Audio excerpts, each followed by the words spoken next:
Жамбыл облысы Қордай ауданы нөмір 6 негізгі мектептің 4 А сынып оқушысы Қайролла Мадина Абай Құнанбаев. Мен жазбаймын өлеңді ермек үшін.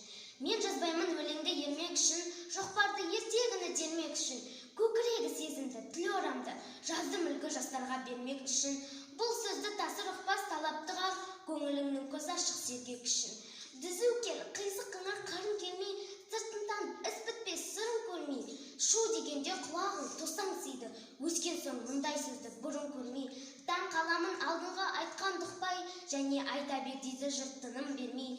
Сөз айттым әзіретәлі айдаһарсыз, мұнда жоқ алтын иек сарала қыз, кәрілікті жаманда өлім тілеп, болсын деген жерім жоқ жігіт арсыз. Әсіре қызыл местеп жиренбеңіз, түбі терең сөз артық бір байқарсыз. Батырдан барымташы туардан ғой, қысшылда қызықшылда әуре жан ғой. Арсыз, малсыз, ақылшы, шаруасыз, елмелі маскүнем байқалған ғой. 5-6 мыйсыз бәңгі күлсе мәз боп, қинамай қызыл тілді кер тілді ал қой. Өлеңі бар өнерлі інім сізге, жалынамын мұндай сөз айтпа бізге. Өзге түгіл өзіңе пайдасы жоқ, есіл өнер қор болып кетер дүзге.